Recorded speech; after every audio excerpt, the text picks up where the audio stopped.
primer lugar, nos presentará la doctora Bosch la actualización sobre migraña. La doctora Bosch trabaja en el servicio de neurología del Hospital Son Espasas y dentro de la unidad de cefaleas. Pues Amelia, cuando quieras, pues puedes ir empezando. Perfecto, muchas gracias.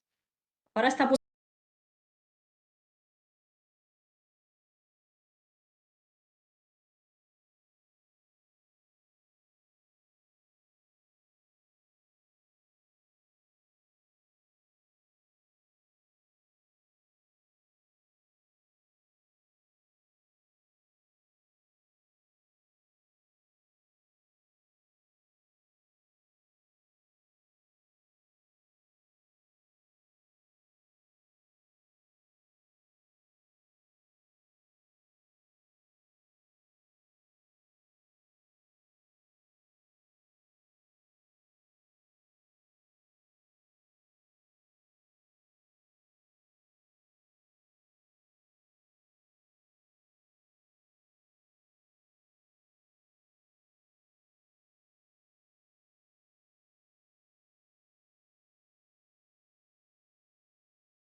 Y aparte de eso, pues eso, volvemos a repetir que es la primera causa de discapacidad en adultos menores de 50 años en España y que conlleva una discapacidad muy grave en las migrañas crónicas, hasta en el 70% de los pacientes, pero también en las episódicas, ya que hasta el 20% van a tener una discapacidad también muy grave.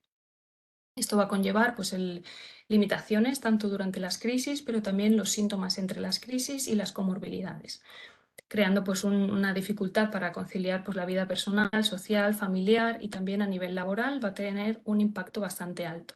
Se considera que una migraña crónica puede llegar a tener hasta 15 días de absentismo laboral, aparte de otras complicaciones como pueden ser pues, dificultades en ascensos, perder trabajos y demás. Entonces se calcula cuánto cuesta una migraña, cuánto cuesta por paciente y año una migraña episódica y cuánto cuesta una migraña crónica. Y se ha visto pues, que la migraña crónica cuesta 2,5 veces más que una episódica y la episódica va a suponer unos 5.000 euros al año por paciente y una crónica hasta casi 13.000 euros al año. Además, hemos dicho también que es importante porque está infradiagnosticada. Bueno, pues esta es una encuesta, el estudio Overcome, que hicieron con más de 10.000 pacientes españoles, en la que se vio que de todos los pacientes que sí que cumplían criterios de migraña, solo el 56,2% estaban diagnosticados de ella, con lo que nos estamos dejando a la mitad de pacientes, por lo tanto no vamos a poder ofrecerles un tratamiento si no los tenemos ni siquiera diagnosticados. Pero aún así, los pacientes a los que sí tenemos diagnosticados tampoco les estamos ofreciendo el mejor tratamiento posible. Estos son respecto al tratamiento sintomático. Vemos que los triptanes, como sabéis, son los tratamientos, como veremos a continuación, es el tratamiento específico para las crisis de dolor y solo lo llevan el 35,7% de pacientes que sí están diagnosticados de migraña. En cuanto a tratamientos preventivos, pues lo mismo, las barras rojas son todos los pacientes que cumplen criterios para tratamiento preventivo y los grises son los que realmente lo están tomando, con lo que se mueven en un 30-40% de pacientes con tratamiento preventivo. ¿Y qué tratamientos hay? Pues bueno, estos son los que vamos a hablar a continuación. Vamos a empezar con la modificación de hábitos de vida, ya que en la migraña es uno de los pilares más importantes. El tema de la educación al paciente, informarle de qué cosas puede hacer, de qué hábitos de vida le van a favorecer y van a evitar que tenga migrañas y van a favorecer pues, que todo su sistema se regule. Es muy importante conseguir explicárselo a los pacientes. Esto requiere mucho tiempo la consulta, pero nos podemos ayudar pues, de herramientas como por ejemplo esta guía para pacientes. Esta es de la Sociedad Madrileña de Neurología, que me parece por el momento la más completa y la que estoy recomendando a mis pacientes, que se la descarguen ellos de internet.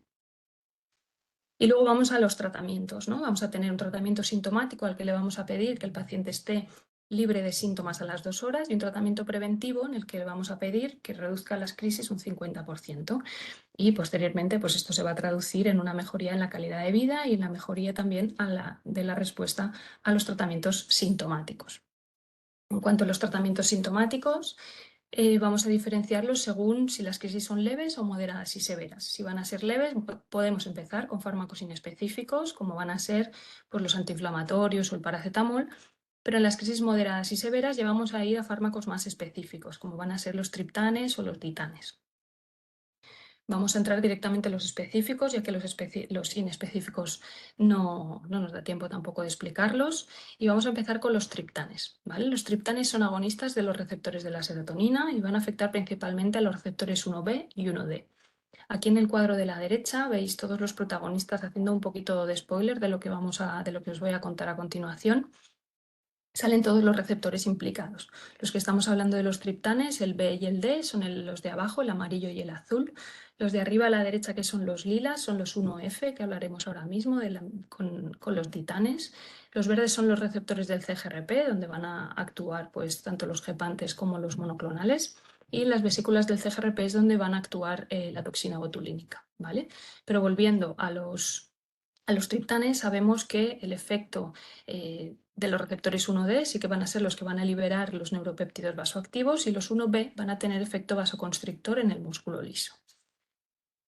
¿Qué triptanes tenemos? Pues tenemos todos estos triptanes, actualmente hay 6 de ellos que están disponibles, tienen algunas diferencias farmacocinéticas que nos van a permitir ajustarlos a los pacientes y a sus crisis. Los pacientes pueden no responder a un triptán, pero tenemos que seguir probando varios, ya que hay pacientes que, aunque no respondan al primero, pueden responder al segundo o al tercero. Se va a considerar refractario a partir de no responder a 3, incluyendo el subcutáneo, que es el más eficaz. Entonces, ¿qué problemas tenemos con los triptanes? Pues bueno, que tienen una respuesta entre el 30 y el 50% de los pacientes. No hay muchos pacientes que no responden. Y luego están contraindicados en pacientes con alto riesgo vascular por la estimulación del receptor 1B, como hemos visto en el dibujo de antes. Entonces, si no podemos utilizar esto o no tenemos suficiente, ¿qué podemos hacer? Pues ahora tenemos ya disponible el lasmiditan. El lasmiditan va a ser un agonista selectivo del 1F, entonces va a evitar el 1B, con lo que no va a tener efecto vasoconstrictor. Estos son los resultados de los pivotales de lasmiditan, en el que vemos que se consigue una respuesta de los pacientes de entre un 32 y un 38% a las 2 horas. ¿Qué pasa con el lasmiditan? Pues que tiene efectos secundarios. Al pasar más la barrera hematoencefálica, pues entonces tiene más efectos secundarios a nivel del sistema nervioso central. Sobre todo va a tener mareos hasta en un 15,8% y también somnolencia, parestesias, fatiga, náuseas. Tanto es así pues que tiene un warning en la FDA. Se recomienda que se evite la conducción hasta 8 horas después de tomar un lasmiditan. ¿Vale? Es verdad que los efectos secundarios son entre leves y moderados, no son efectos secundarios graves, pero sí que pueden provocar algún problema. Y la siguiente opción que tenemos, que nos queda, pues son los gepantes. Actualmente tenemos ya rimegepante, que este sí que va a dejar ya tranquilos los receptores 5-HT y va a ir a unirse selectivamente con el receptor del CGRP. Es verdad que tiene una eficacia modesta de un 20% de pacientes libres de dolor a las 2 horas, pero va a tener solo efectos gastrointestinales y van a ser también leves y moderados. La parte buena, además, del rimegepante es que nos va a servir como preventivo también para migraña episódica de alta frecuencia, que veremos en la parte de los preventivos. Esto es un resumen con una comparativa, las comparaciones de arriba de los triptanes. Es una Cochrane que compara los diferentes triptanes. Vemos que el subcutáneo es el que llega hasta el 60%, con lo que antes de considerar un paciente refractario es el que hay que probar sí o sí. Y abajo comparan con los resultados de fase 3 lasmiditan y rimegepant. Pasando a los preventivos, ¿cómo funcionan los preventivos? ¿Qué estamos haciendo y a qué pacientes les tenemos que poner preventivos? Pues los pacientes son tributarios a tratamiento con preventivo desde que tienen 3 crisis al mes. O pacientes que tengan menos pero que sean claramente incapacitantes o muy difíciles de tratar con los sintomáticos. Ese es el algoritmo de nuestra sociedad de neurología, en el que vemos que primero tenemos que empezar por los preventivos orales no específicos. Primero topiramato, si no cambiamos a alguno de los otros y si no, entonces ya podemos pasar a fármacos específicos. ¿Qué pasa con los preventivos no específicos? Pues que tienen muchos efectos secundarios. Tanto es así que tenemos que elegir el preventivo en base a qué efectos secundarios son los que creemos que el paciente va a tolerar mejor. Y entonces, ¿qué es lo que pasa? Pues que los pacientes no siguen tomando ese tratamiento. A los 60 días hay un 50% de pacientes que han dejado el tratamiento y a los 180 días es el tratamiento que se suele recomendar con los preventivos, solo lo siguen tomando un 11%. Y entonces ya pasamos a tratamientos específicos como van a ser la toxina botulínica. La toxina botulínica, como os he dicho, lo que va a evitar es la adhesión de la vesícula presináptica, con lo que va a evitar que el CGRP se llegue a liberar en la fase de inflamación neurógena, y la toxina botulínica va a tener indicación en migraña crónica a partir de 15 días. Es una infiltración subcutánea de entre 31 y 39 puntos y se tiene que repetir cada 12 semanas. Por lo tanto, pues bueno, es un procedimiento un tanto incómodo, pero tiene una eficacia bastante buena. Este es un resultado en práctica clínica real en 13 centros españoles con 725 pacientes, en las que vemos que se consigue una respuesta de hasta el 79,3% de los pacientes. Y después del Botox, cuando no funciona el Botox o cuando estamos en migraña episódica de alta frecuencia con fracaso a 3 preventivos no específicos, vamos a poder pasar a los monoclonales anti-CGRP. Tenemos aquí los receptores del CSRP otra vez, donde vamos a ver que tenemos los anticuerpos que van a bloquear o bien los receptores o bien el CGRP en sí. Vemos aquí también los gepantes y vemos ahí arriba los triptanes un poco para que nos situemos en el dibujo de antes. Y los monoclonales que tenemos pues son estos, son erenumab, galcanezumab, fremanezumab y eftinezumab. Los tres primeros son subcutáneos. Y eftinezumab es de administración intravenosa, es una perfusión de 30 minutos y se repite cada 12 semanas. Los demás son cada 28 o 30 días, a excepción de fremanezumab, que se puede también poner de manera trimestral. En cuanto a efectividad, pues tenemos comparaciones, estos son comparaciones, no son comparaciones directas, son los resultados de los fase 3 de los diferentes estudios. Sí que es verdad que las poblaciones son muy similares, con lo que podemos comparar y podemos ver que la eficacia pues, se mueve entre un 50 y un 60%. Esta es otra comparación, sí que es una comparación indirecta pero ajustada, en la que ve que no hay diferencias en cuanto a eficacia, con lo que en este aspecto podemos considerarlos similares. ¿Pero qué pasa? Pues que lo que nos interesa saber es en vida real qué está pasando y cómo están funcionando. Pues claro, como todo el mundo va publicando sus series y es bastante difícil de integrar todo, os he colocado esta revisión del 2022 en el que analizan estudios que por lo menos tengan 100 pacientes en vida real. Y entonces lo que se está viendo es que la eficacia se está viendo que es mayor que los ensayos clínicos, a pesar de ser pacientes más difíciles, más refractarios y pacientes con otras comorbilidades, que en cuanto a seguridad hay menos efectos adversos, con excepción de estreñimiento en erenumab, que se está viendo que es un poco más frecuente, aunque no grave, que sí que hay una recaída a los 3 meses y que nos seguimos moviendo en un tercio de pacientes no respondedores. Por lo tanto, bueno, y nos falta la opción de rimegepante, que es recuperar lo que hemos dicho anteriormente, bloquea directamente el receptor del CGRP y como preventivo está teniendo una eficacia de hasta el 49%. Es una administración oral y es una administración cada 48 horas. Y el día que no te toca, digamos, te lo puedes tomar como sintomático, ¿vale? Y como efectos gastrointestinales, pues están siendo leves moderados. Entonces, ¿qué pasa? Pues que seguimos teniendo muchas preguntas. Necesitamos seguir teniendo estudios en vida real y series más largas en las que podamos ir contestando estas preguntas. Porque ¿qué pasa en los diferentes subtipos de migrañas? ¿Tenemos algún predictor que nos ayude a saber qué pacientes van a responder? ¿Tenemos que hacer switching? ¿No tenemos que hacer switching? ¿Podemos usarlo en adolescentes? Todas estas preguntas pues, van a irse contestando poco a poco a lo largo a medida que vayan saliendo pues, diferentes series. Otras preguntas también interesantes son pues, si lo combinamos con Botox o con gepantes o no, si podemos usarlo en otro tipo de cefaleas. Pues este artículo está muy bien porque lo plantea bastante bien, pero no me da tiempo de explicarlo todo. Y lo que sí me gusta explicaros es que a pesar de que tengamos tantas preguntas, una de las cosas bonitas que se pueden hacer es pues, intentarnos poner todos de acuerdo. Esto es un consenso de la Sociedad Española de Neurología junto al de Farmacia, en el que se ha visto que tenemos un consenso en el 80,7% de preguntas o de dudas que se iban planteando. Hablan de un montón de cosas, también os lo recomiendo que os lo leáis. Sí que me gustaría destacar solo estas concretamente porque sí que recomiendan las dudas más importantes, que no es necesario suspender el preventivo previo, que sí que habría que... Valeria, perdona, se ha vuelto a perder la pantalla ahora mismo. Ay, yo no sé por qué me hace esto, perdón. Sí. A ver, ya estaba acabando, iba súper bien de tiempo. Sí, ya, no te preocupes. A ver si aparece otra vez. Vale, a ver, Ahora, ahora. ahora está en ello. A ver. Perfecto.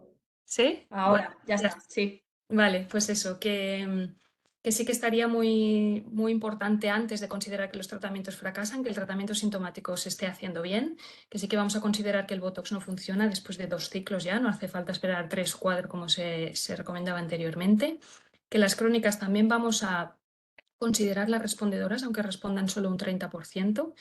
También recomiendan probar el cambio de monoclonal si fracasa el primero, que se puede valorar retirar al año si hay muy buena respuesta. Si hay una respuesta subóptima, bueno, es un poco más debatido. Y luego lo más que a mí me gustó más es que están de acuerdo en que tendríamos que hacer formación conjunta, intentar hacer unidades multidisciplinares, que esto, bueno, pues sobre papel es muy bonito y que ojalá podamos mover hacia ese sentido.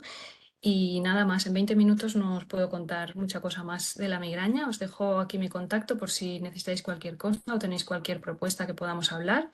Y os dejo ahí algo de bibliografía también.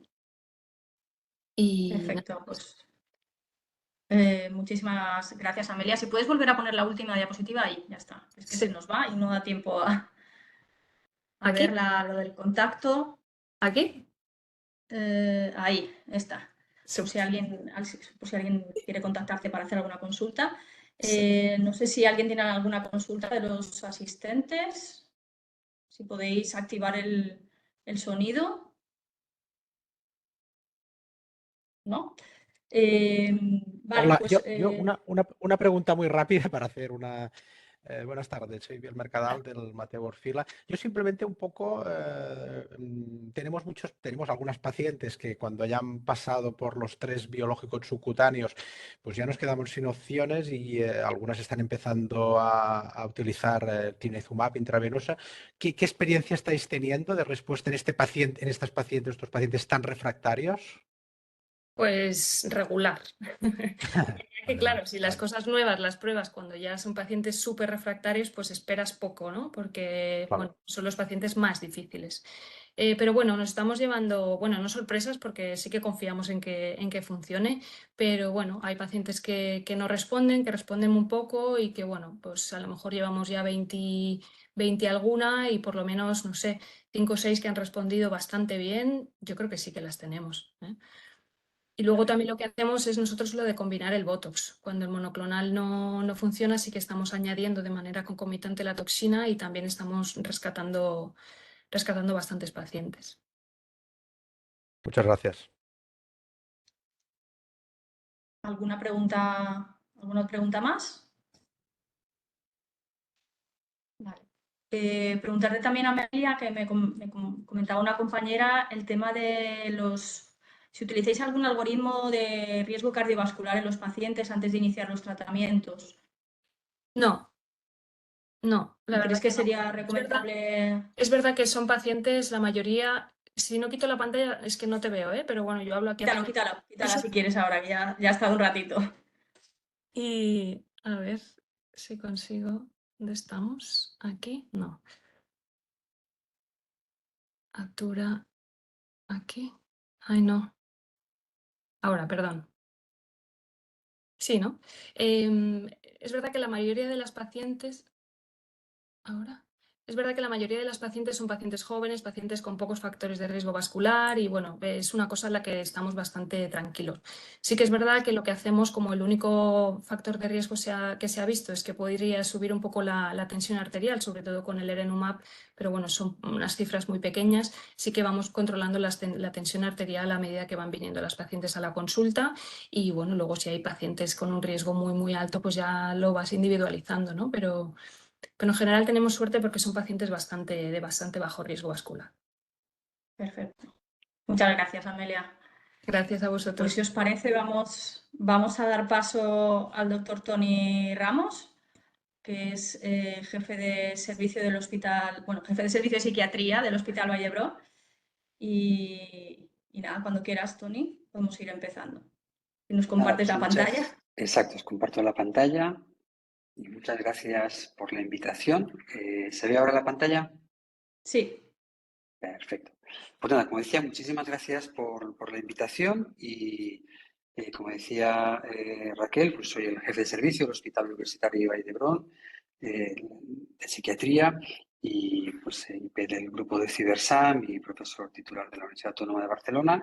Y hoy lo que pues, los compañeros de Menorca me han comentado es hablar sobre el manejo de la depresión resistente. Vamos a ver si se pasan aquí. Aquí está. Este es mi conflicto de interés con diferentes compañías.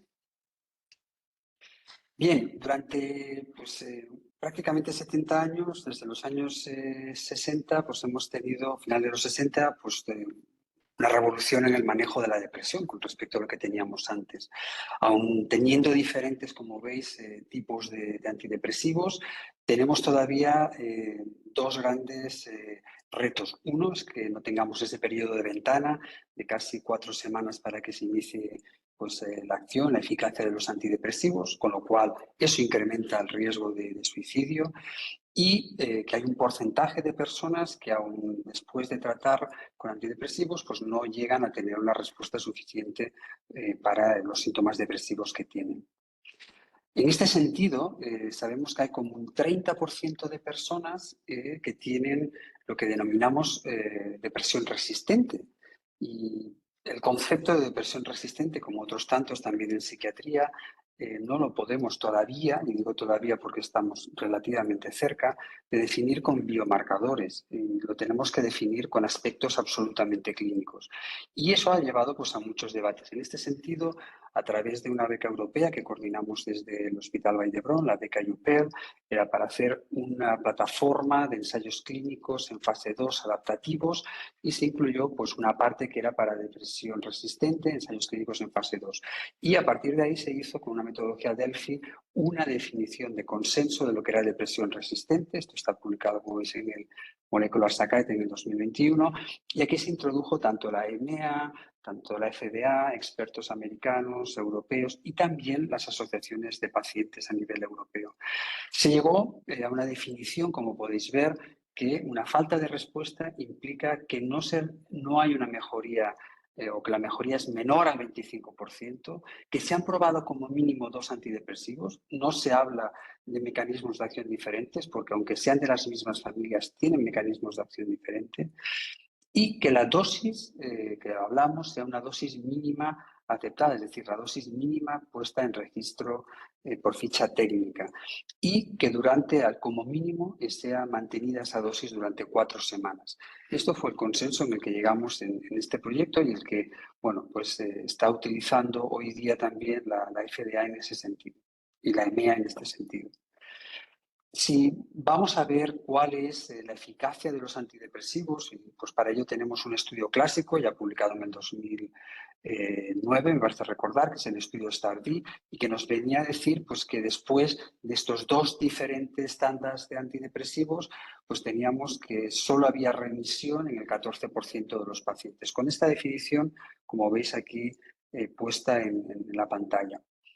Esto implica, como podéis ver aquí, que la tasa de respuesta pues era solo del 17%. La tasa de respuesta se implica, pues eso, en este caso, que hubiera una mejoría de más del 50%. Y tasa de remisión, consideramos que es una tasa de remisión cuando para las escalas, por ejemplo, la escala MADRS que mide la depresión, el paciente tenga 10 o menos síntomas, que realmente esté, pues bueno, casi la normalidad. Y eso solo el 14% cuando llegase a este tercer nivel de tratamiento, que es el que denominamos, como veis, depresión resistente. Luego, cuando continuamos con los otros niveles, pues también veis que la eficacia de las opciones terapéuticas que tenemos pues son relativamente bajas.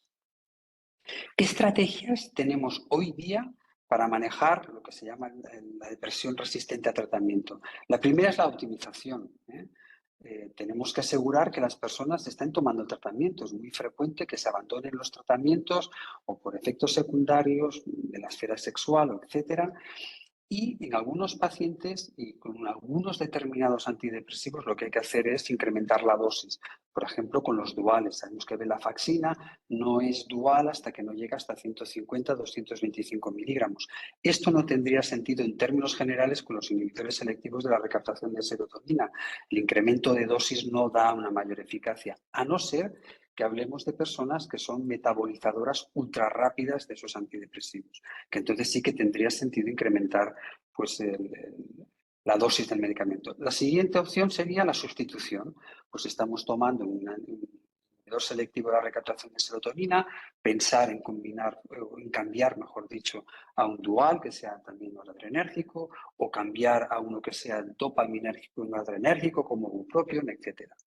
La otra opción es la potenciación, que es potenciar con fármacos que per se no están pensados para el tratamiento de la depresión, pero que por su perfil molecular nos pueden ayudar, y se ha demostrado su eficacia, en estos casos de depresión resistente, como son los antipsicóticos de segunda y de tercera generación, o incluso en sí mismo pues, las sales de litio.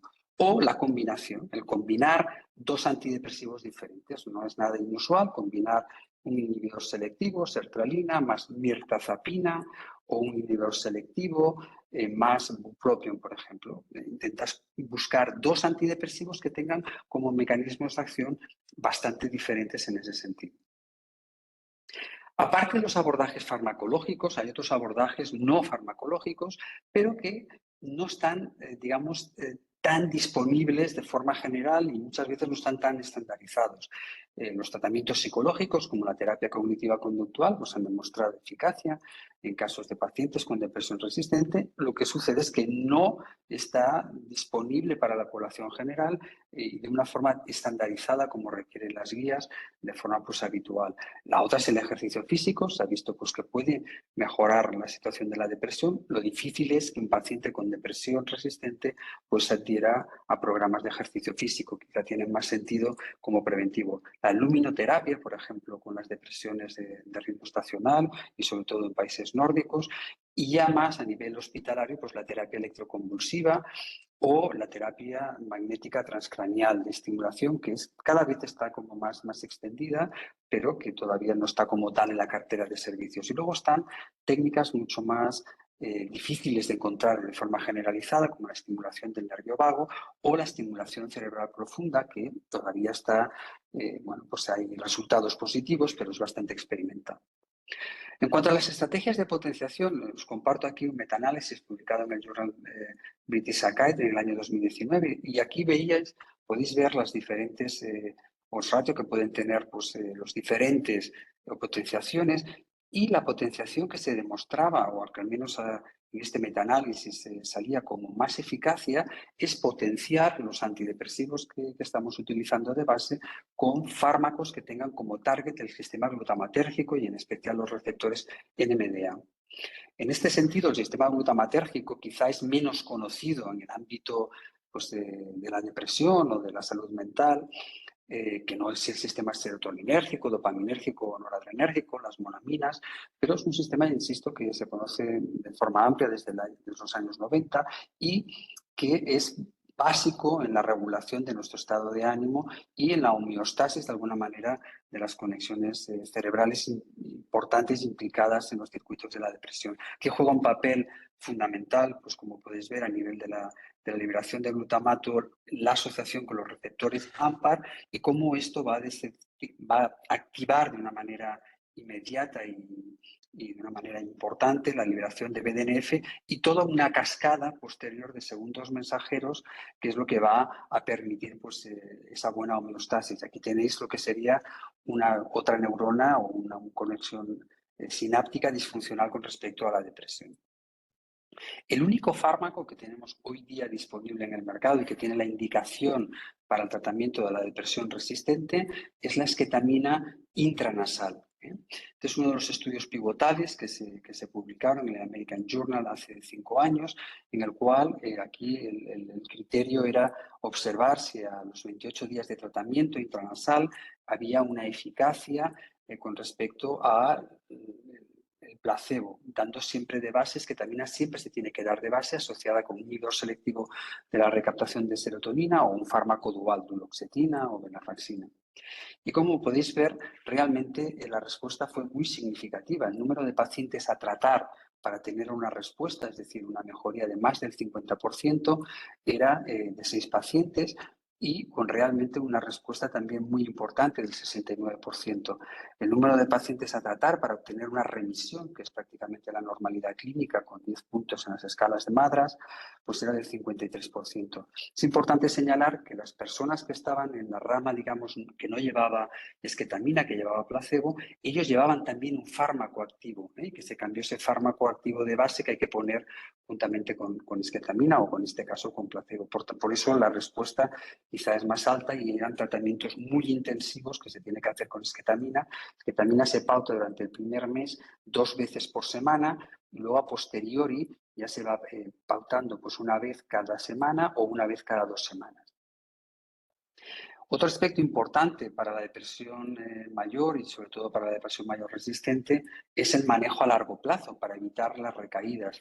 Y en este sentido se observó que cuando mantenías el tratamiento en este caso, como podéis ver, hasta 92 semanas con esketamina intranasal versus placebo, en aquellos pacientes que tenían una respuesta estable desde el baseline, se disminuía el riesgo de recaída en un 70%, y en aquellos que ya partían con una revisión estable, a nivel basal, pues había un riesgo de recaída de una disminución del 51% del riesgo de recaída. Por lo tanto, nos ofrecía confianza en el sentido de ser un fármaco útil a nivel agudo y a nivel de manejo a largo plazo. Con respecto a la seguridad o los efectos secundarios que puede tener esketamina, esketamina es un fármaco que se administra hoy día a nivel en un setting sanitario, puede ser a nivel hospitalario. Por ejemplo, en Cataluña siempre es a nivel hospitalario, en otras comunidades autónomas se da en hospitales de día comunitarios o en centros de salud mental comunitarios, porque uno de los aspectos que hay que vigilar es el incremento de la tensión arterial. Es poco frecuente, pero hay un 4% de pacientes que requieren la retirada por crisis hipertensivas o que hayan situaciones de disociación. Son situaciones que se dan de forma aguda, que tienen muy poca retirada de pacientes, pero hay que manejarlas y hay que hacer, sobre todo para la disociación, una cierta prevención. Por ejemplo, utilizar música durante la instauración de la esketamina intranasal. Aquí os vuelvo a presentar los resultados del STAR-D versus esketamina. Si os recordáis, la tasa de respuesta con el STAR-D, con los fármacos convencionales, llegaba al 17% cuando estaba en el nivel 3 y al 14%, pero con esketamina es una diferencia como muy marcada entre el 69 y el 53%, con lo cual nos ha abierto pues, una ventana de oportunidades para los pacientes con depresión resistente sin tener que llegar la gran mayoría de ellos pues, a utilizar luego más tarde la terapia electroconvulsiva. Otro aspecto importante es los trabajos que se están publicando en estos últimos años. Este es el trabajo publicado el año pasado, en el año 2023, en el New England Journal of Medicine, en el cual se comparó una muestra muy amplia de más de 600 pacientes que estaban recibiendo, una rama recibía esketamina asociada con el inhibidor selectivo de serotonina o dual de base versus la misma situación, un fármaco de base antidepresivo, más en este caso quetiapina, que es uno de los antipsicóticos de segunda generación que en algunos países tiene la indicación para el tratamiento de la depresión resistente. Y aquí lo que se pudo observar es que en todos los puntos de seguimiento había una diferencia ya significativa con respecto a esketamina intranasal con respecto a la quetiapina y importante como a partir de la sexta semana ya había también una diferencia significativa respecto a lo que era el ratio de remisión y de respuesta con los pacientes. Otro aspecto importante es que cuando comparamos esketamina versus, en este caso, quetiapina, el número de pacientes que tienen que ser retirados es casi 3 veces mayores en los antipsicóticos, pues sobre todo por el incremento de la sedación o el incremento de peso o incluso pues, la somnolencia. Y con los antipsicóticos tenemos siempre que vigilar mucho pues, el aspecto cardiovascular y ese aspecto pues, de incremento de la obesidad o de la glucosa. Pues yo para terminar como conclusiones y para intentar estar on tiempo, las opciones al tratamiento, como habéis visto, pues son limitadas para el tratamiento sobre todo de la depresión resistente, que cada vez más el glutamato tiene una importancia en la fisiopatología de la depresión mayor y que esketamina pues es el único tratamiento que tenemos hoy día aprobado y que más allá de lo que hay con esketamina, hoy día estamos viviendo un momento muy dulce porque hay una gran cantidad de nuevas moléculas con otros targets que bueno, pues nos van a abrir un montón de posibilidades para el tratamiento de la depresión mayor resistente. Y nada, agradecer aquí a mis compañeros del servicio, pues que muchos de ellos han participado en parte de los ensayos que os he presentado anteriormente. Pues muchas gracias. Muy bien, muchísimas gracias, doctor Ramos. Si alguien tiene alguna pregunta, podéis abrir también el micro.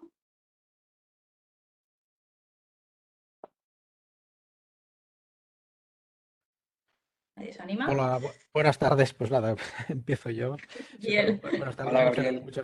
Hola, buenas tardes. Pues muchísimas gracias al doctor Ramos por su espléndida ponencia. Y yo le quería preguntar un poco por el tema que explicaba de las dosis, ¿no? De los antidepresivos, etcétera. ¿Utilizan en práctica clínica, se piden los polimorfismas de los citocromos para ajustar las dosis en función de que el paciente sea metabolizado rápido, etcétera? Porque esto sabemos que es así, pero en práctica clínica no sé si realmente se utiliza de una forma habitual. Pues muy buena pregunta, Biel. De forma habitual no, y probablemente solo en programas específicos como el nuestro de depresión resistente, otros programas específicos de otras patologías. Por ejemplo, cada vez más sabemos que por el manejo, por ejemplo, de chicos o personas mayores con autismo es más importante porque hay realmente cambios muy importantes. A veces se dan antidepresivos para el autismo o antipsicóticos y eso puede generar efectos secundarios debido pues, a esos polimorfismos. Cada vez más se va a complicar el manejo del paciente en el ámbito de psiquiatría porque vamos a pedir pruebas complementarias o con fármacos que tengan pues, unas necesidades un tanto diferentes a los clásicos que teníamos. Perfecto, muchas gracias. Muy bien, pues muchas gracias. A mí, bueno, no es un tema que yo lleve, ¿vale? Pero se me ocurre una pregunta, porque hablabais en alguno de los estudios de tratamientos a bastante largo plazo, ¿no? ¿La idea con estos fármacos es mantenerlos mucho tiempo o es retirarlos, poder ir reduciendo dosis y llegar a retirarlos en algún momento? Bien, con los antidepresivos que tenemos hasta ahora, va a depender del número de episodios de depresión que tenga la persona, episodios depresivos mayor. Con un primer episodio, la evidencia es que tienes que estar como mínimo 6 meses haciendo prevención para que no haya otra nueva recaída. Y depende si la respuesta es, bueno, que hay síntomas que no acaban de mejorar, pues a lo mejor en un primer episodio, para prevenir las recaídas, es mejor mantener hasta 1 año. Cuando ya hay un segundo episodio, ya tienes que pensar pues hasta 2 y 3 años de mantenimiento, y cuando hay un tercer episodio ya tienes que pensar que eso se tiene que mantener de por vida. Y cuando la depresión empieza por primera vez en personas mayores de 65 años, el riesgo de que haya una recaída es muy elevado cuando es un primer episodio a esa edad, y lo mejor es mantenerlo de forma constante. Muy bien, muchas gracias. Pues vamos a dar paso a la doctora Calles, que nos hablará sobre la actualización farmacoterapéutica en esclerosis múltiple. La doctora Calles es neuróloga del Servicio de Neurología del Hospital Son Espases y coordinadora de la unidad de esclerosis múltiple. Pues cuando quieras, Carmen. Hola, buenas tardes a todos y agradecer también la invitación. ¿Estáis viendo la pantalla? De momento no. ¿No? No. Pues a ver, que lo vuelvo a intentar.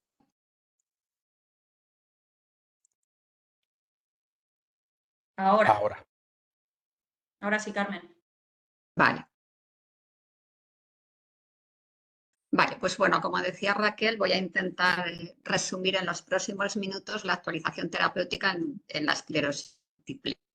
La esclerosis múltiple es una enfermedad heterogénea en relación a los síntomas clínicos, a la gravedad y a la respuesta al tratamiento, pero afortunadamente en los últimos años se han ido aprobando numerosos tratamientos modificadores que nos permiten poder realizar un enfoque personalizado del tratamiento y seleccionar para cada paciente el tratamiento que consideramos más idóneo.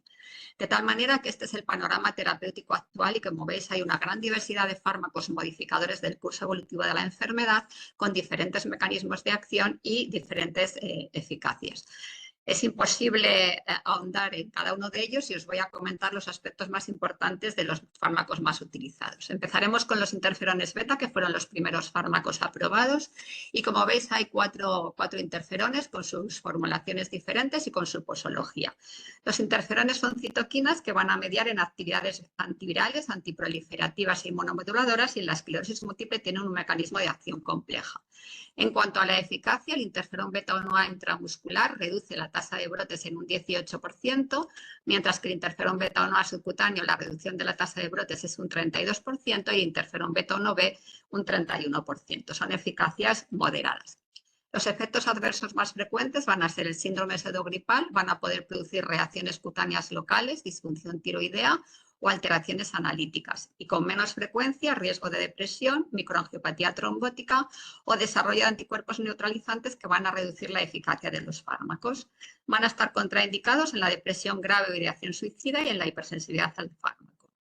En cuanto a situaciones especiales, en el embarazo, a partir del 2020 se consideraron no teratogénicos y se pueden utilizar en el embarazo y en la lactancia. Son fármacos que al ser inmunomoduladores y no inmunosupresores no están asociados a infecciones oportunistas ni a incremento del riesgo de cáncer y se pueden utilizar en pacientes con comorbilidades. Y el tema de la vacunación, que también es importante en nuestros pacientes, la respuesta inmune es adecuada frente a las vacunas. Aquí tenéis en esta tabla recogido el manejo. Antes del inicio del tratamiento necesitamos una analítica completa. Durante el tratamiento, las enfermeras especializadas van a instruir al paciente en la técnica de administración. Se recomienda un escalado de dosis y un tratamiento para minimizar el flu-like, y durante el tratamiento es importante la rotación en los puntos de inyección, retirarse reacciones de hipersensibilidad y analíticas periódicas. Si necesitamos plantear otro tratamiento posterior al interferón, no requiere un periodo de lavado de fármaco. El acetato de glatiramero es una mezcla de péptidos sintéticos que tiene una estructura similar a la proteína básica de la mielina y el mecanismo de acción no es tampoco muy conocido, pero parece que se alteran las células T hacia un perfil menos inflamatorio TH2. Tenemos dos presentaciones, una diaria de 20 miligramos subcutáneo o 40 miligramos 3 veces por semana. En cuanto a la eficacia, muy parecida a los interferones, reduce la tasa de brotes en un 29%, posibles efectos adversos en un 15% de los pacientes puede aparecer una reacción inmediata posinyección, sobre todo ansiedad, palpitaciones, dolor torácico, y con el uso prolongado del fármaco puede desarrollarse lipoatrofia en los lugares de inyección. Va a estar contraindicado en la hipersensibilidad al acetato de glatiramero o al manitol. En cuanto a las situaciones especiales, comentar lo mismo que en los interferones, se puede utilizar en el embarazo y en la lactancia, es también un fármaco inmunomodulador y la respuesta a las vacunas es adecuada.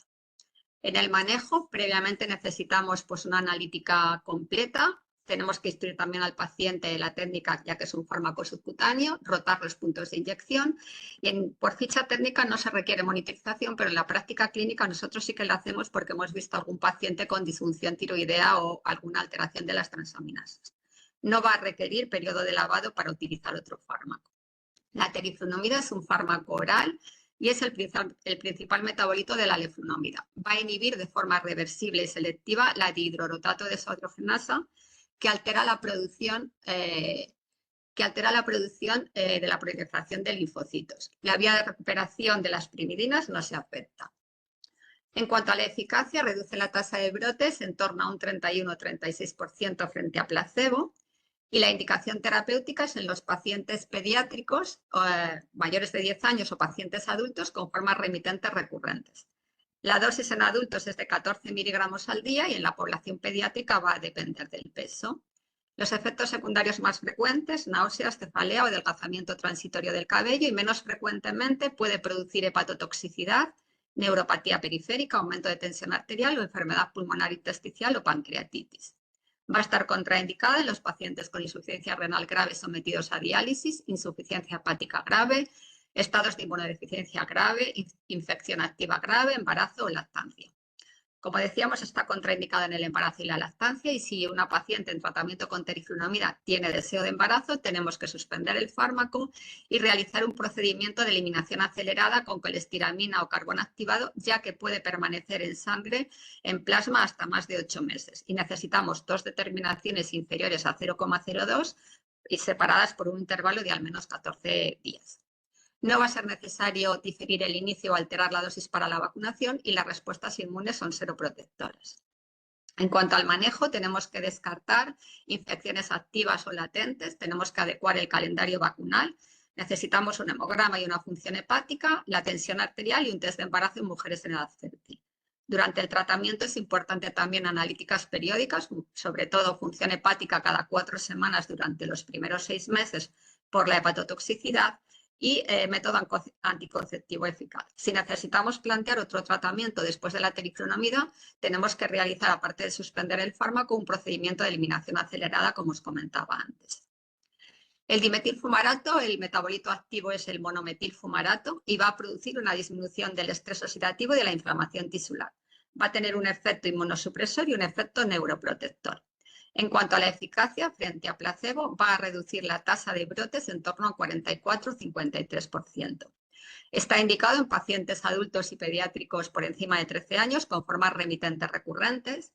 La dosis inicial por ficha técnica es de 120 miligramos 2 veces al día, y después de 7 días alcanzar la dosis de mantenimiento de 240 miligramos 2 veces al día, pero en la práctica clínica, debido a su mala tolerancia digestiva al principio del tratamiento, el periodo de escalado es más lento y nosotros lo hacemos a lo largo de un mes. Por lo que comentábamos, los efectos gastrointestinales, sobre todo el primer mes, son muy frecuentes y se pueden prevenir recomendando al paciente que tome la medicación con alimentos grasos y haciendo un escalado más lento. Puede también aparecer un flashing, se puede prevenir con dosis bajas de aspirina, puede también elevarse las transaminasas o producir linfopenia y pueden haber casos de leucoencefalopatía multifocal progresiva, que es una infección cerebral potencialmente mortal y que aparece sobre todo en pacientes con linfopenias persistentes y con edades mayores a 55 años. Va a estar contraindicado en la hipersensibilidad al fármaco en la sospecha o confirmación del LMP. Y en cuanto a las situaciones especiales, no se recomienda su uso durante el embarazo, a no ser de que el posible efecto beneficioso supere los posibles riesgos para el feto, y tampoco está recomendado en la lactancia por ficha técnica. En cuanto a la vacunación, no es necesario diferir o iniciar o alterar la vacunación y tampoco reduce las respuestas frente a las vacunas. Antes del tratamiento necesitamos una vez más una analítica completa, un test de embarazo en mujeres en edad fértil y una resonancia por lo que comentábamos del posible riesgo de LMP. Durante el tratamiento, un hemograma con recuento linfocitario cada 3 meses para vigilar la linfopenia y la función hepática según indicación. En este caso tampoco se necesita periodo de lavado siempre y cuando la cifra de linfocitos sea normal. El diroximel-fumarato tiene una estructura muy similar al dimetilfumarato, simplemente hay un cambio en la estructura, pero el metabolito activo es el mismo, el monometilfumarato, y esto lo que hace es que tenga una efectividad y una eficacia similar al dimetilfumarato, pero con este cambio de la estructura química se consigue una reducción de los efectos adversos gastrointestinales y del flashing. Con lo cual, el posible escenario de uso serían aquellos pacientes con dimetilfumarato que tienen problemas de tolerancia digestiva o como alternativa cuando pensamos utilizar dimetilfumarato en los que esta opción sea preferente. Y pasamos a los moduladores de la esfingosina-1-fosfato, son fármacos orales pero con una mayor eficacia.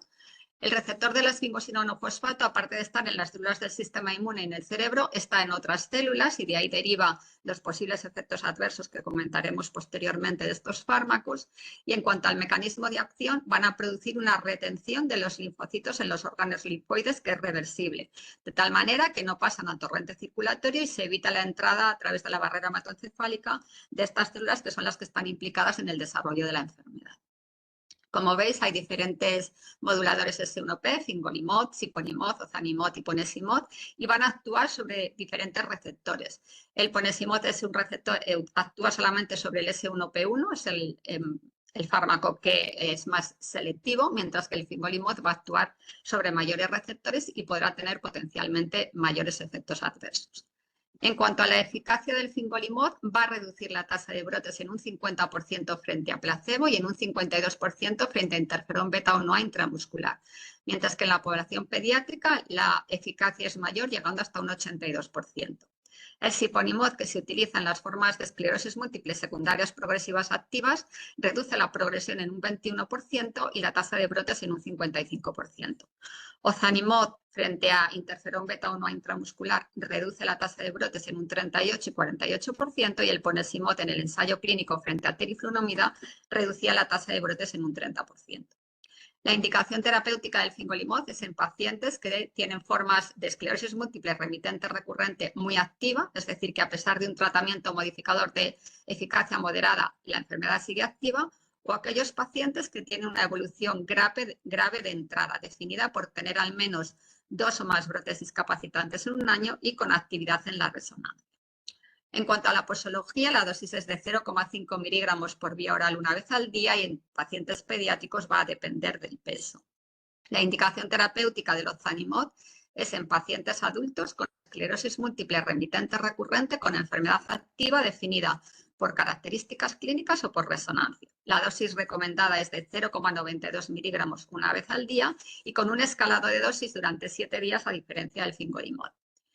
El ponesimod está indicado en pacientes con formas recurrentes de esclerosis múltiple, también con enfermedad activa. En este caso se inicia con dosis de 2 miligramos al día. El escalado de dosis es de 14 días hasta llegar a la dosis de mantenimiento de 20 miligramos al día. Y el siponimod, como decíamos, está indicado para las formas secundarias progresivas con enfermedad activa por brotes o por resonancia. Antes de iniciar este tratamiento tenemos que realizar un genotipado del citocromo 2C9, porque los pacientes que son homocigotos para el alelo 3,3 no se puede utilizar el siponimod, y en aquellos pacientes que tienen 2,3 o 1,3 la dosis de mantenimiento la tenemos que reducir a 1 miligramo, a diferencia de la dosis estándar, que es de 2 miligramos con un periodo de escalado a lo largo de 6 días. En cuanto a los efectos adversos de los moduladores S1P, los efectos más frecuentes son los efectos cardíacos, sobre todo con el fingolimod. Los pacientes tratados con fingolimod necesitan una monitorización cardíaca durante la primera dosis a lo largo de 6 horas, porque es frecuente que aparezcan bloqueos auriculoventriculares, bradicardias o taquicardias. El edema macular es otro efecto secundario que puede aparecer en los moduladores S1P y por eso necesitan una evaluación oftalmológica previa. También tenemos riesgo de infecciones sin que estén asociadas con linfopenia, fundamentalmente infecciones del tracto respiratorio y herpes. Y también con la discontinuación del fingolimod hay descritos efectos rebote de la enfermedad en un 15% de los pacientes, independientemente de cuál sea la causa de la discontinuación. Con los otros moduladores de S1P solamente hay un caso descrito con el ozanimod. Contraindicaciones de los moduladores S1P, pues en los pacientes con síndrome de inmunodeficiencia conocida o con riesgo elevado de infecciones oportunistas, infecciones activas graves o infecciones activas crónicas, insuficiencia hepática grave, aquellos pacientes que en los 6 meses previos hayan tenido cardiopatía isquémica, infarto cerebral o infarto isquémico transitorio, que tengan arritmias cardíacas graves o que tengan un bloqueo auriculoventricular sin llevar marcapasos. Está contraindicado también en las mujeres en edad fértil que no utilicen anticonceptivos y en el embarazo.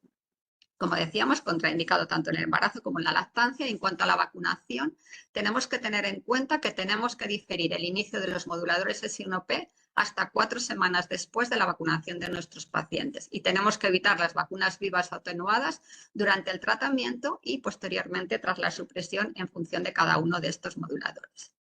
Previo al inicio necesitamos una analítica completa, un electrocardiograma para descartar bloqueo auriculoventricular o cardiopatía isquémica, una evaluación oftalmológica para descartar problemas a nivel de la mácula, una evaluación dermatológica porque tienen un cierto riesgo incrementado de neoplasias cutáneas, test de embarazo en mujeres en edad fértil y adecuar el calendario vacunal. Durante el tratamiento es importante que monitoricemos la cifra de linfocitos, transaminasas y bilirrubina, evaluación dermatológica anual, oftalmológica si hay síntomas, tenemos que vigilar la aparición de infecciones, recomendar a las pacientes un método anticonceptivo eficaz y en cuanto al periodo de lavado va a ser en función de la reversibilidad de la cifra de linfocitos, que es diferente para cada uno de los moduladores. En esta tabla tenéis recogidas las diferencias farmacológicas de cada uno de ellos. El fingolimod, por ejemplo, no requiere una titulación de la dosis, a diferencia del resto, que sí que requieren titulación de la dosis. En cuanto a la monitorización cardíaca, con la primera dosis solamente es requerida para el fingolimod, el genotipado solamente con el siponimod y los periodos de lavado son también diferentes. La cladribina es otro fármaco oral que es un análogo de la nucleósido de desoxiadenosina, que la hace resistente a la degradación de la adenosina deaminasa, con lo cual la cladribina va a entrar a través de un transportador de nucleósidos en la célula. Al ser resistente a la adenosina deaminasa va a ser activada por las quinasas y va a producir una apoptosis linfocitaria. En cuanto a la eficacia, frente a placebo va a reducir la tasa de brotes en un 58% y esta está indicada en pacientes con formas muy activas definidas por características clínicas de brotes o de imagen. La dosis acumulada es de 3,5 miligramos por kilo de peso corporal administrado a lo largo de 2 años. Son 2 cursos de tratamiento. Cada curso de tratamiento consiste en 2 semanas de tratamiento separadas por 1 mes y la dosis va a depender del peso corporal. Como efectos secundarios más frecuentes, dolor de cabeza, linfopenia, infecciones del tracto respiratorio superior con náuseas.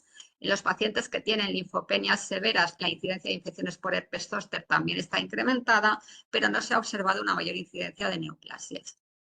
Va a estar contraindicada en los pacientes con hipersensibilidad al principio activo, en los casos de infección por virus de la inmunodeficiencia humana, en infecciones crónicas activas, combinado con otros tratamientos inmunosupresores, cuando existe una neoplasia maligna activa, insuficiencia renal moderada o grave en el embarazo y en la lactancia.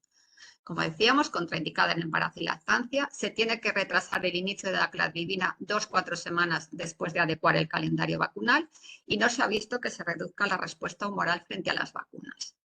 En cuanto al manejo, previo al inicio es fundamental que tengamos un recuento normal de linfocitos, un screening de infecciones, tenemos que adecuar el calendario vacunal de nuestros pacientes, tenemos que disponer de una resonancia craneal reciente y en los casos de antecedentes de neoplasia maligna valorar beneficio-riesgo.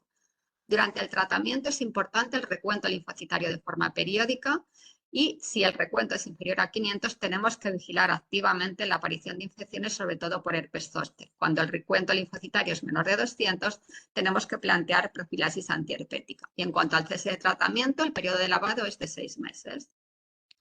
El natalizumab es el primer fármaco que demostró una eficacia muy elevada en la esclerosis múltiple cuando se aprobó en el 2006.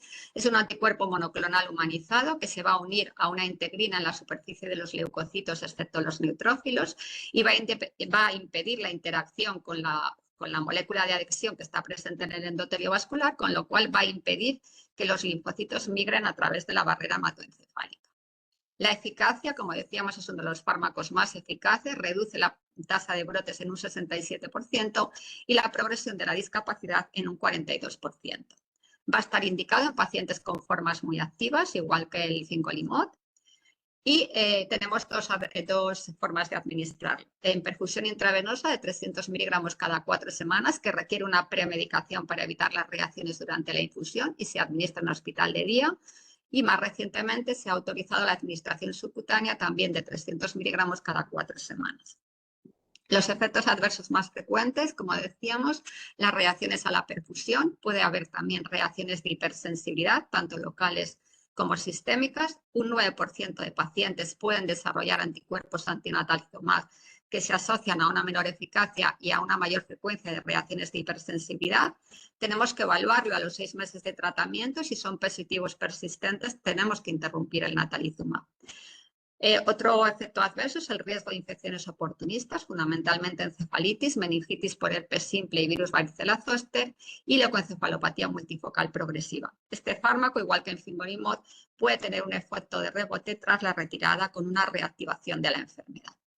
Afortunadamente, con la estratificación del riesgo del MP, podemos estratificar este riesgo en función de la duración del tratamiento y de si los pacientes han llevado tratamiento previo inmunosupresor. Aquí tenéis las contraindicaciones, que son muy similares a los que hemos comentado anteriormente. En cuanto al embarazo, si una mujer se queda embarazada es recomendable retirar el fármaco, pero siempre se tiene que tener en cuenta el balance beneficio-riesgo. En formas muy activas de la enfermedad, en las que el efecto rebote de la misma es muy elevado, podemos considerar mantener el tratamiento durante el embarazo hasta la semana 30 y posteriormente hay que suspenderlo porque si no hay problemas hematológicos en el bebé. La lactancia se recomienda no administrarla y no es necesario modificar la dosis de vacunación. Es importante, previo al inicio, una analítica completa, screening de infecciones, la serología del virus JC y una resonancia. Y lo mismo durante el tratamiento. Tenemos que realizar analíticas periódicas, serología del virus JC y el periodo de lavado es de 6 a 8 semanas. El ocrelizumab es un anticuerpo monoclonal humanizado dirigido selectivamente contra el antígeno de superficie CD20 y va a producir una depleción de los linfocitos B. La eficacia en las formas remitentes es de un 46% de reducción de la tasa de brotes frente a interferón beta-1 intramuscular y en las formas primarias progresivas reduce un 24% la progresión de la discapacidad. Está indicado, como decíamos, en pacientes con formas recurrentes con enfermedad muy activa y también en pacientes con formas primarias progresivas en referencia con una duración corta de la enfermedad y un nivel de discapacidad muy elevado. La dosis inicial es de 600 miligramos, se administra en 2 perfusiones separadas 2 semanas y la dosis de mantenimiento es de 600 miligramos cada 6 meses. Requiere una premedicación porque las reacciones más frecuentes son las reacciones relacionadas con la perfusión. Puede haber también riesgo de infecciones oportunistas y alteraciones analíticas, fundamentalmente de las inmunoglobulinas. Va a estar contraindicado en los pacientes con un estado inmunocomprometido grave y en neoplasias malignas activas conocidas. En el embarazo va a estar contraindicado hasta 12 meses después de la última perfusión y lo mismo ocurre en la lactancia. tenemos que retrasar el inicio del fármaco hasta que pasen 2 o 4 semanas después de adecuar el calendario vacunal y se ha visto que la respuesta humoral frente a las vacunas está reducida. Este es el manejo previo al tratamiento, como muy similar a los fármacos que hemos ido comentando. Tenemos que tener una analítica completa, una serología del virus de la hepatitis B, adecuar calendario vacunal y una resonancia. Y durante el tratamiento, en este caso, en la analítica es importante incluir las inmunoglobulinas porque puede producir hipogammaglobulinemia. El ofatumumab es un anticuerpo monoclonal IgG1 anti-CD20, es el primer anticuerpo monoclonal humano que también va a producir una lisis de los linfocitos B, en este caso mediada por citotoxicidad dependiente del complemento. La eficacia reduce la tasa anual de brotes en torno a un 50-59% frente a teriflunomida. Está indicado en pacientes con formas recurrentes con enfermedad activa. Se autoadministra por el paciente, pero la primera dosis se tiene que administrar en hospital de día, ya que requiere un periodo de 1 hora de observación. Se administra el día 1, el 7, el 14, el 28 y posteriormente cada 4 semanas. Perdón. Las reacciones relacionadas con la inyección aparecen fundamentalmente en las primeras 24 horas, fundamentalmente fiebre, erupción cutánea o alguna reacción de hipersensibilidad. Tiene también riesgo de infecciones y también como alteraciones analíticas, disminución de IgM que no se correlaciona con infecciones, pero sí que los niveles de IgG se pueden correlacionar con riesgo de infecciones. Contraindicado en los pacientes con un estado inmunocomprometido grave, infección activa o proceso cancerígeno activo conocido. En cuanto al embarazo, es menos conocido, es un fármaco que ha salido más recientemente publicado, pero también se recomienda que utilicen métodos anticonceptivos hasta 6 meses después de la última inyección y la lactancia se sabe que se excreta sobre todo en los primeros días posteriores al parto, pero después va disminuyendo, con lo cual se puede valorar beneficio-riesgo. Tenemos que también retrasar el inicio hasta 2 o 4 semanas después de la vacunación y está también reducida la respuesta humoral. Este es el manejo, que es un manejo muy similar al que hemos comentado para el ocrelizumab. Lo único que tenemos que recomendar a nuestros pacientes la posible aparición de reacciones durante la primera inyección y recomendarles un tratamiento sintomático. Y por último, el último fármaco que os quiero comentar es el alemtuzumab. Es un anticuerpo monoclonal dirigido contra CD52 que está situado en la superficie de los linfocitos B y T. Tiene una alta expresividad y va a producir una disminución de estas células y tiene una baja expresión en las células del sistema inmune innato, con lo cual aparentemente la función está preservada contra las infecciones. La eficacia frente a interferón beta 1A está reducida a 49-55% de la tasa de brotes. La indicación, en este caso, por los efectos adversos que comentaremos posteriormente, se va a utilizar cuando el resto de fármacos de alta eficacia no se puedan utilizar o no sean eficaces. Son 2 cursos de tratamiento administrados en forma intravenosa de 12 miligramos al día, el primer curso 5 días y el segundo curso 3 días. En el 60% de los pacientes la eficacia se mantiene a lo largo de los años, pero se puede considerar hasta 2 ciclos adicionales si fuera necesario. Las reacciones adversas a la infusión son muy frecuentes, aparecen hasta el 99% de los casos, las infecciones en un 66% y también son muy frecuentes los efectos adversos inmunomediados, fundamentalmente enfermedad tiroidea, púrpura trombocitopénica inmune o enfermedad antimembrana basal glomerular. Pero una vez que se aprobó el fármaco, cuando empezamos a utilizarlo en la práctica clínica diaria, se empezaron a ver otros efectos adversos que no estaban descritos en los ensayos clínicos, efectos adversos graves como ictus hemorrágico, isquemia o infarto de miocardio, disección de las arterias cervicocefálicas, hemorragia alveolar pulmonar, pericarditis, neumonitis. Va a estar contraindicado, aparte de en los pacientes con infección activa, en todos aquellos pacientes que tengan antecedentes de cardiopatía isquémica ictus, antecedentes de disección arterial o de hipertensión no controlada, pacientes con coagulopatía conocida y en otras enfermedades autoinmunes por la elevada frecuencia de efectos adversos inmunomediados. En cuanto al embarazo, tendrán que utilizar métodos anticonceptivos hasta 4 meses después de la última perfusión y lo mismo ocurre con la lactancia. En cuanto a la vacunación, tenemos que retrasar el inicio del alemtuzumab hasta 2 o 4 semanas después de administrar las vacunas y cuando el paciente ya está en tratamiento, la dosis de la vacunación tiene que administrarse 24 semanas después.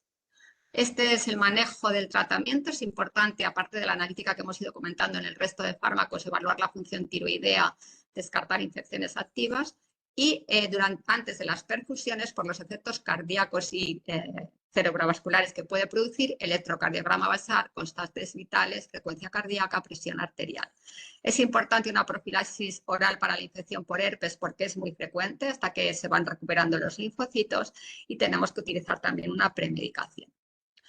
Bueno, como veis, ha sido muy extenso todos los fármacos que disponemos para la esclerosis múltiple, y tampoco tenemos ensayos head-to-head que comparen uno a uno la eficacia de cada uno de ellos. Pero este es uno de los metaanálisis que, como veis, en relación a la tasa de brotes, tenemos fármacos de eficacia leve moderada, que serían los inyectables Irater y Flunomida. Posteriormente tendríamos los fármacos orales y, en un último escalón, los fármacos monoclonales, que son los que más eficacia tienen. ¿Pero qué factores nos influyen a la hora de decidir el tratamiento inicial? Pues por una parte, factores dependientes del fármaco, la eficacia, la seguridad, la monitorización, pero también factores dependientes del paciente, si tiene o no comorbilidades, si tiene o no deseo de embarazo, y un factor que es fundamental, que es el pronóstico clínico. Conocemos los factores de mal pronóstico de nuestros pacientes y hay factores demográficos, clínicos, de resonancia y factores de biomarcadores. Y también sabemos la importancia del tratamiento precoz para que los pacientes tengan una mejor evolución de su discapacidad a largo plazo. Y también cada vez hay más datos que nos hacen destacar la importancia del tratamiento temprano con fármacos de alta eficacia. Como vemos, los fármacos de alta eficacia conllevan también efectos adversos potencialmente más graves. Con lo cual, la pregunta que nos podríamos plantear es si tenemos que tratar a todos los pacientes con fármacos de alta eficacia desde el inicio. Y la respuesta es que tenemos que valorar riesgo-beneficio, y para ello es fundamental disponer de los factores pronósticos que hemos ido comentando, de tal manera que los pacientes con ausencia de factores de mal pronóstico podríamos empezar con fármacos de moderada eficacia, y cuando hay factores de mal pronóstico ya emplear de entrada los fármacos de alta eficacia. Recientemente se ha publicado el documento de consenso que hemos llevado a cabo en el Grupo de Estudio de Enfermedades Desminimizantes de la SEN, y como veis recomienda el inicio temprano con un tratamiento modificador, incluso ya en la forma presintomática de la enfermedad, en el síndrome radiológico aislado cuando tiene actividad radiológica persistente, en el síndrome clínico aislado con riesgo de evolución a esclerosis múltiple, y en aquellos casos que tienen factores de mal pronóstico también iniciar con un tratamiento de alta eficacia, como decíamos aquí. O también cuando los pacientes tienen más de 2 brotes en el año previo, o cuando han tenido un brote en el año previo pero tienen algún factor de mal pronóstico. Una vez que iniciamos el tratamiento es fundamental evaluar la respuesta a este tratamiento, y la evaluamos de forma clínica con exploraciones y con resonancia. Y tenemos que detectar la respuesta subóptima. No hay una definición consensuada de respuesta subóptima, pero la mayoría de los autores consideran que los pacientes que tienen al menos un brote entre el primero y el segundo año, aumento de la actividad radiológica o de la progresión de la discapacidad, tienen una respuesta subóptima y tenemos que plantear un tratamiento de mayor eficacia.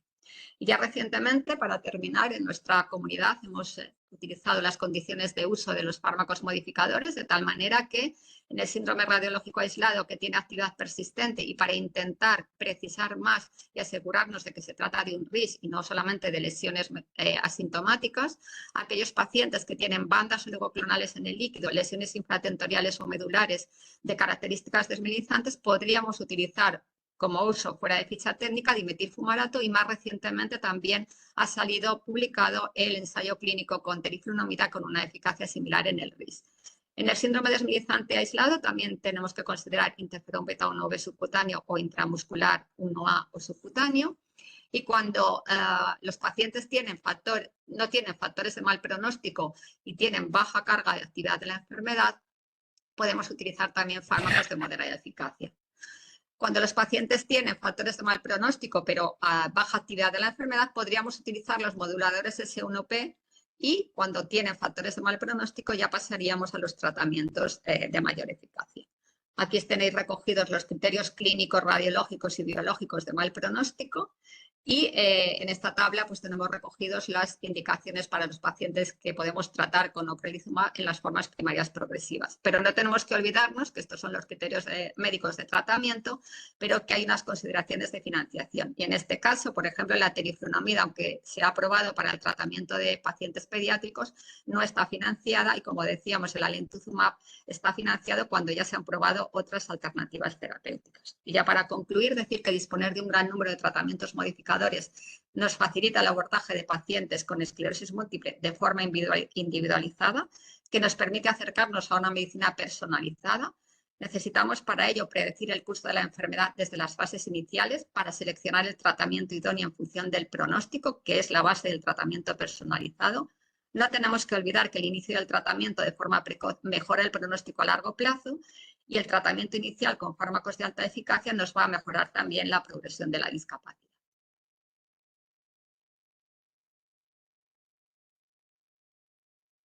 Muchísimas gracias, Carmen, por esta revisión tan extensa. Ya lo siento, me he pasado de tiempo, pero era muy difícil. No pasa nada porque como ha sobrado tiempo también de los ponentes anteriores, no quería cortarte y has ya hecho lo una siento, revisión súper extensa. Afortunadamente para los pacientes disponemos de muchos fármacos modificadores, pero esto nos ha complicado un poco las cosas a los neurólogos que nos dedicamos a la esclerosis múltiple, pero afortunadamente para los pacientes es una opción muy, muy importante. Biel, creo que querías hacer alguna pregunta. Me parece que habías escrito algo por el Vale, chat. bueno, bien, yo sí. Yo pongo preguntas de backup por si nadie pregunta nada, pero bueno, como veo que nadie se anima, nada, bueno, antes que nada, felicitar a la doctora Calles, como cada año nos hace este update, que es espléndido, y agradecérselo, que cada año se presta a hacérnoslo. Entonces, nada, seguro que en la guía de consenso que nos ha presentado, seguro que alguna de las cosas que voy a preguntar probablemente ya están allí y es lo que voy a hacer, revisarme la guía. Pero un par de cosas muy, muy concretas. Hay pacientes, varones, que también nos preguntan por el tema de qué repercusión va a tener a nivel de fertilidad / teratogenia el tratamiento que se le va a empezar. Entonces, ¿qué tratamiento sería más, es decir, en paciente varón con deseo de procrear, etcétera, cuál sería el más adecuado a priori? Mira, el que está realmente contraindicado o el que se recomienda que al menos los varones esperen 6 meses hasta la última dosis es la cladribina.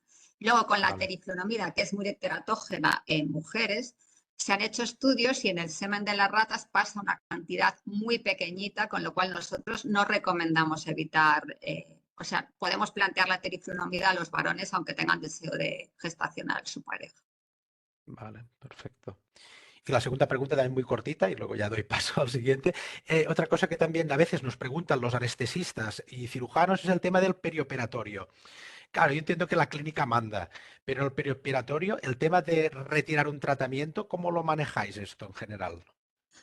La mayoría, hay fármacos que afortunadamente son una vez al mes, como el natalizumab, con lo cual intentamos que no coincida porque si son cirugías urgentes, evidentemente se puede cambiar un poco la dosis. En cuanto a los fármacos orales, los que más complicaciones nos dan por el efecto rebote son los moduladores S1P, pero evidentemente en el posoperatorio, como mucho tiempo, estarán 24 o 48 horas sin poder tomar por vía oral, con lo cual no suele ser un problema.